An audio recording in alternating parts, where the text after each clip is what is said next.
I'm Mick Bradley and I'll be standing in next week's City Council elections. I've lived with my family for a number of years in Otley, and a year ago I was elected as a town councillor, which has allowed me to understand some of the issues that we are facing.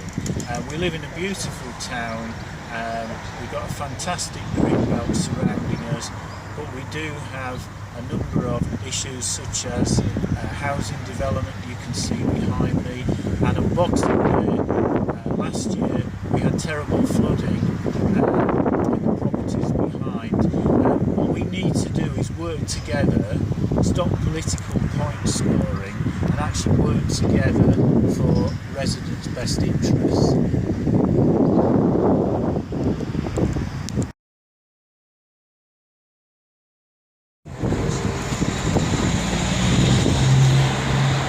I'm stood outside Otley Civic Centre, which has now been closed for about 8 years, and has been a regular political football since that time. We really need to find a way forward. This is maybe the single issue that Otley residents are most concerned about, that we have a viable, sustainable building which is big enough to host larger concerts, theatre, and something that we can really be proud of, our own Otley Town Hall, if you like. How do we do that? We need a viable plan. We've got people working hard already, but we really need to get together a plan with some funding already in place, and then go back to Leeds City Council and ask them to use some of the money that they have raised from selling assets in Otley to put back into the town and reopen this heritage building.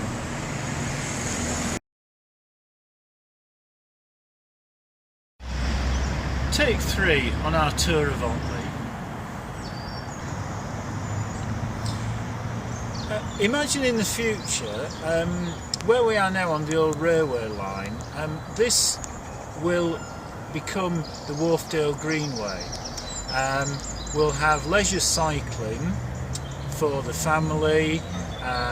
We will have cycle routes, safe cycle routes connecting from Otley Town Centre to get here at various points. And the bigger picture, just imagine if we managed to get some of the cars, and particularly HGVs, off our local roads, so that people actually felt able, for example, to use their bikes for short local journeys. Now, we're close to the centre of Otley, but it's a beautiful green part, and we want to keep the green belt as close to us as possible.